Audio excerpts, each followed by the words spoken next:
What's up, YouTube? I have not posted a video since the baby shower, and that was like 6 months ago. And the reason is because I had my baby, and obviously it has rocked me.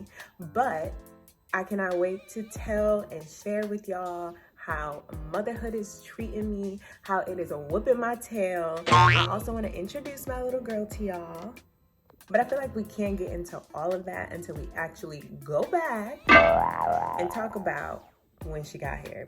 I shared on my Instagram, I shared on my Facebook. Follow me at Dot McDonald or at Fire Love Podcast. But I didn't really give like the visuals, the video. So I'm gonna give it to y'all, YouTube. Y'all gonna get the exclusive of actual photos that follow the story of my 3-day labor. Yes, you heard that right. I was in labor for 3 days. But I made it, and I'm here to tell the story. But okay, let's go back. I'm 38 weeks pregnant. I'm feeling good, feeling great. I think that sleep was starting to be extremely uncomfortable for me. I was getting up in the middle of the night, having to pee. I had like sciatic nerve on my left side, so I just could not get comfortable. And so Nate had taken off like 3 days, and he was just like, I just want to spend some time with you before the baby gets here. I'm like, I got a good one. I love my man. So I'm like, okay, bet. I'm like, let's have like a cute little beach day. Like just me and you enjoying each other's company. I got my little fruit and I brought my book to read about a parenting style. Nate bought his headphones, his music. We just vibed out at Santa Monica Beach. Like literally turned off our phones and just enjoyed one another's company. And it's funny because several of my friends, because I post a lot, several of my friends was like, yo, you had like, we ain't heard from you all day. Like, is you pregnant? Is you still pregnant? Are you in labor? Where's the baby? So I was like, ha ha ha ha ha. So we walked the pier and I was like, I think I'm kind of doing too much. I'm 38 weeks pregnant. And when we were walking the pier, I just was like, whew, out of breath. I was just like, oh, it's time to go home. It's time to go home. So we come home, we're relaxing, we're chilling, do our nightly routine, go to sleep, and I wake up, and I'm like, did I pee on myself? Whoa! Whoa! I did hear that can happen later on in pregnancy. I'm like, wow, okay. I didn't really feel the urgency to use the bathroom, but everything is just weird right now. I'm like, okay, I'm gonna go to sleep, I'm gonna check on that. So it happened again at like 3. And I was like, nah, this might be something. This might be something. So I wake up Nate, I'm like, babe, I think we got a situation, but I'm not for sure. Because I had gone to all the classes, I had a doula, so I knew that I had time to labor at home. I knew, once your water breaks, you've got a few hours before contractions are gonna hit you. So I was like, let's just go to the doctor, the hospital, and, let them confirm if my water has broke or not. And if it has broken, we can just come on back home. I'm gonna call my doula. My bag's already packed. We're gonna labor as long as we possibly can. I'm gonna get some food. So we took a shower. Bags are already in the car, and we're chill. Like we're like mad chill because like nothing. I don't feel any pain or nothing. I'm just like woke up twice soaked. So we get there, and they were switching shifts because it's like 6 a.m. in the morning. So everyone's in a good mood, but also kind of moving slow because night shift is rolling over to day shift. And so I'm like, okay, all right, all is well. And she's like, we're just gonna check you to see if it's amniotic fluid. It was. And so we were like, oh, okay. Still, we're calm. We're like, okay, water has broke. And she's like, because your water broke, we have to admit you into labor and delivery. And me and Nate just look at each other like, already we are like off of my birth plan, y'all.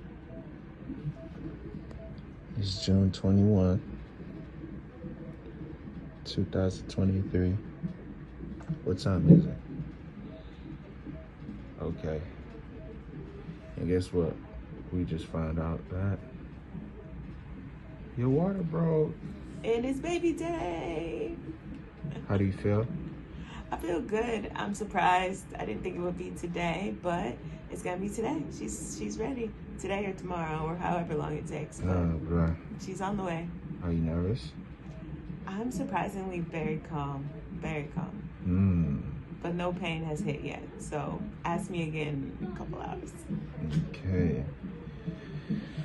Well, guys, it is 9:23. Yeah, and baby Naya. And here we are in the hospital, just randomly, just trying to confirm or not. And they're like, yep, you're about to go into labor and delivery.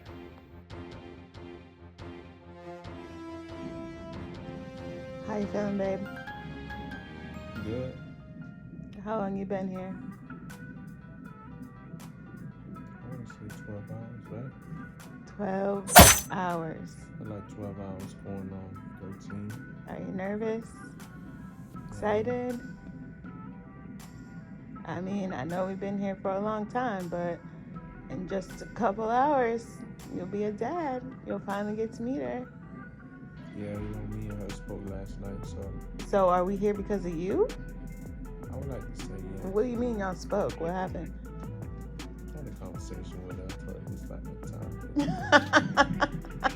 So you told her it was about that time? Yeah. Do you feel like it's about that time? Yeah. Okay, let's see. All right. So my labor process started slow. I mean, to begin with, my water had ruptured. It did not break, which means that it was leaking. So they wanted to see what my body would naturally do. So they started me on misoprostol. I don't know, they nickname it miso. And it's just a pill that you take like every 4 to 6 hours to soften your cervix to try to get you to dilate. So we got admitted. We sat there for 12 hours waiting for my cervix to soften and for me to dilate. And I had only dilated like 2 centimeters.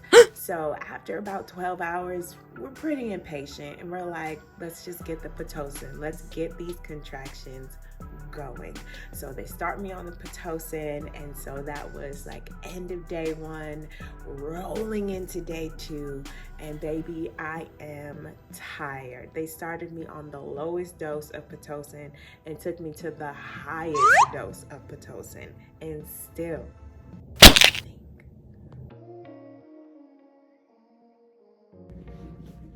well, today is day 2 on the road to Naya.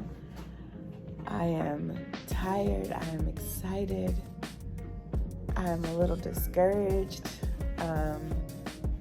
This is a process, and the process is processing. Where you at, babe? What up, y'all? It's day 2. It's day 2. Naya is on the way, and I just want y'all to know that it takes time. It really takes time.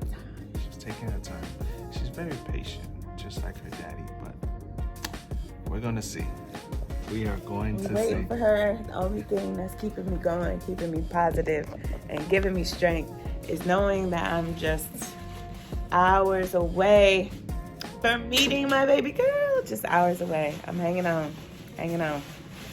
So y'all can see from the video, I was just tired. The joy and the excitement was running out. I was laboring without any medication still.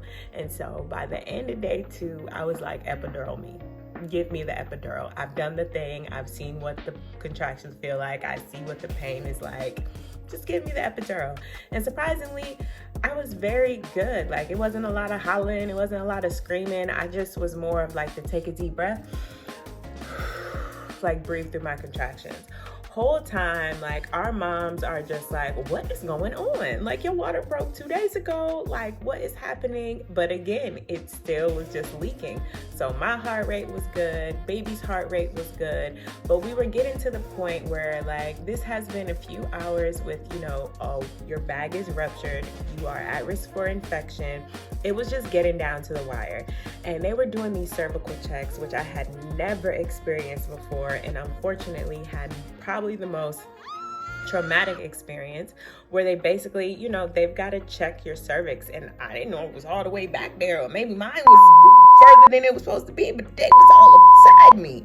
And so with each check, nothing was changing, and my joy was just dwindling.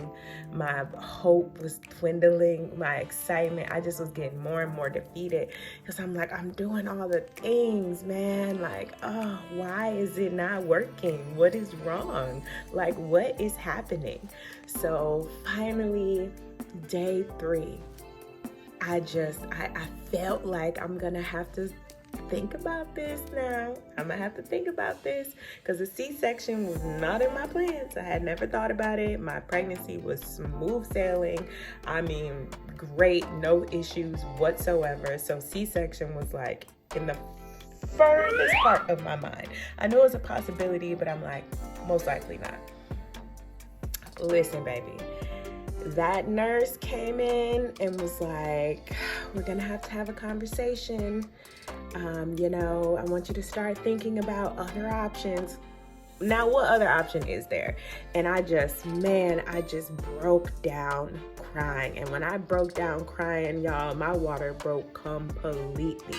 Nick was holding me. It was such a special moment, because I know he really felt like, oh my God, she is like sad. I was sad. I was just like sad. Like, where is the baby? Are things about to go left? And so my doula was there helping me to kind of like ask all the questions. And basically it came down to, we're on day 3. It's not working the way it's planned to work. And right now, the most important thing is for baby to be healthy and for me to be healthy. And I did not want to run into like getting an infection, or like baby's heart rate dropping, or my heart rate dropping, and now we have to rush to a C-section. I still wanted somewhat of control. So we made the really hard decision to just go ahead and get the C-section. And I was devastated. I was terrified. I've never even broken a bone, let alone a major surgery, like cut me open and pull out a kid. I called my good friend Elle, who had experienced this. I had my Sequoia sisters praying for me. It was a lot, and mentally I had to really grieve the idea that I had put in my mind of what my birthing experience would be, because you can imagine how much I had fantasized about it. Like, I had a whole doula, so we had a whole plan, and I had an idea in my mind for how this video would go. And you just get to a place where you're like, you have to relinquish all control and really just let God do what he is going to do, and trust in the way he is going to do it.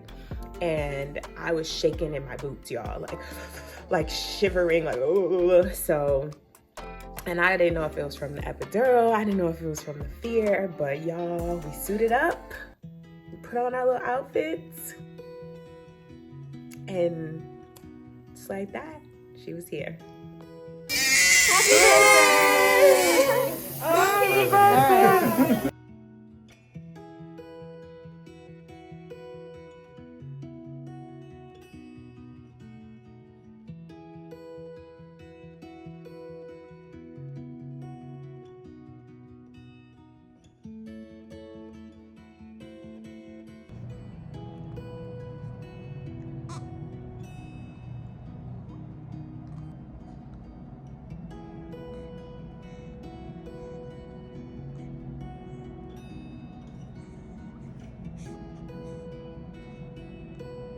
Video was kind of old, so she obviously looks a lot different now. So I cannot wait to introduce y'all to Miss Nielle Jade. Hi! Say hi to everybody. Say hi, Tika. Was you crying? Say hi.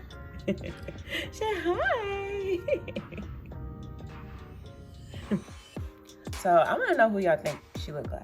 And don't be a colorist. Don't, just because she's got some lighter skin does not automatically mean she looks like me. Really look at her.